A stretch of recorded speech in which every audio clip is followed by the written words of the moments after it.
Let's make this YouTube channel presented by two-dimensional functions and graphs introduction. We're still on quadratic functions and their parabolas. So say the question wants you to sketch a graph of f of x equals to negative x squared over 2 plus 2. Since we know the characteristics of the graph, so the first thing you do, you look at the coefficient of x squared, and then you see that a is equals to negative a half, therefore less than 0. That means that you get a maximum f. Yeah, so draw a maximum f. Your graph increases to a maximum value and then it decreases to another value. So this is your y max.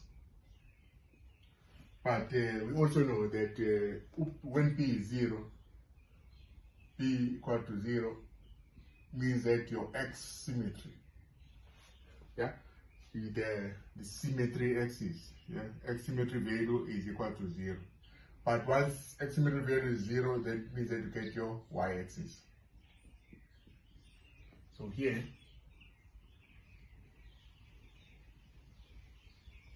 your x is equal to 0. But then this is your y-axis, because the definition of the y-axis is the equation x equal to 0. Now, when x is equal to 0, you have your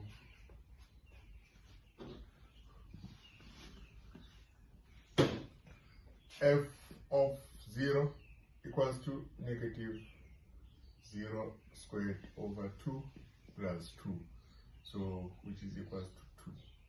So this is your y equals to 2, x equal to 0. So this point here, your turning point. So the turning point has got coordinates x equal to 0 and y equals to 2. So this point here, so this 0 and 2.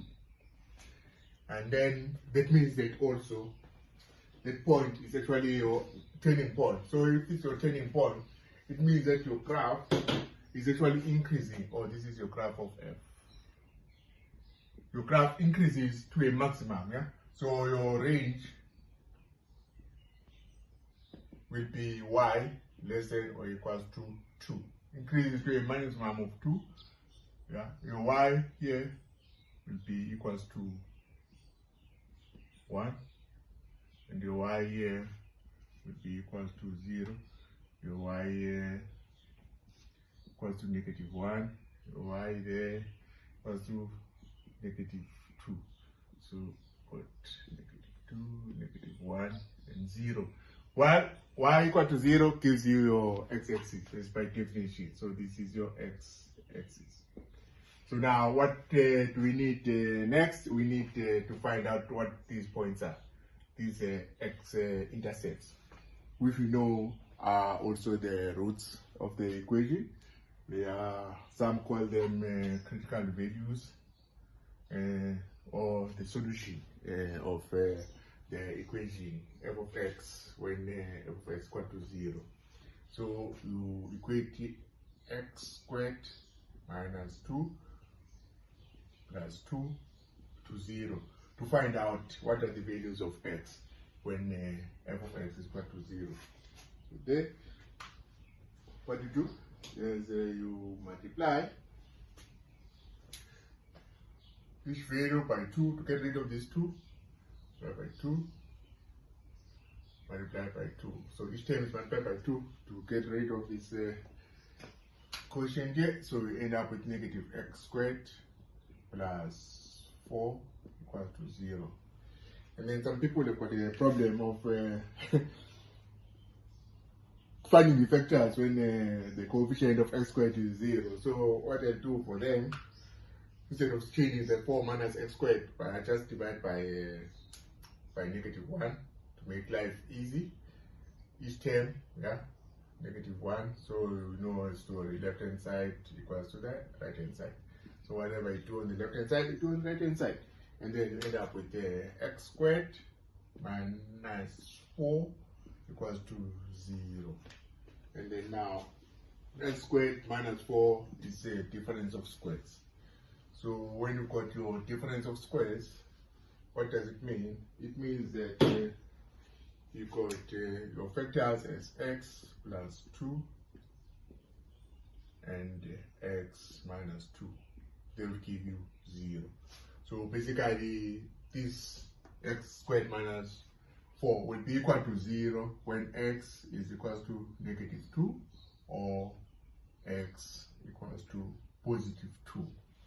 So these values here, this is your value of negative 2, this is your value of x equals to 2, so this will be 1, yeah, this will be 1, and this will be 0. So your negative 3, and then your positive 3, etc. Yeah. So now, you know, you've got your roots now.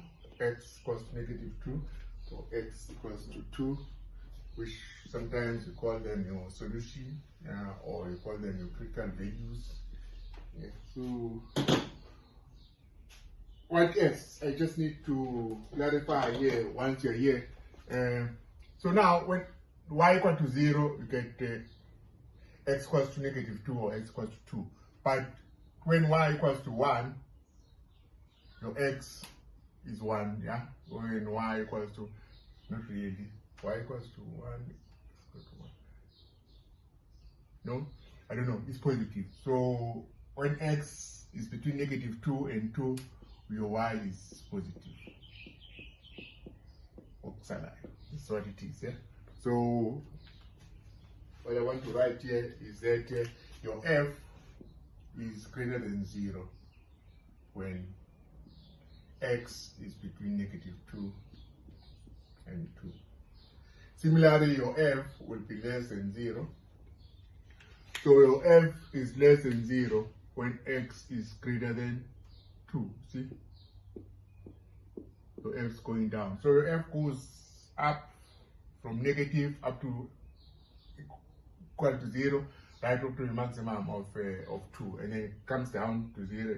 So here it's also negative, goes up until it reaches a 0, and then it becomes positive. So f will be less than 0 when x is less than negative 2, or when x is greater than 2.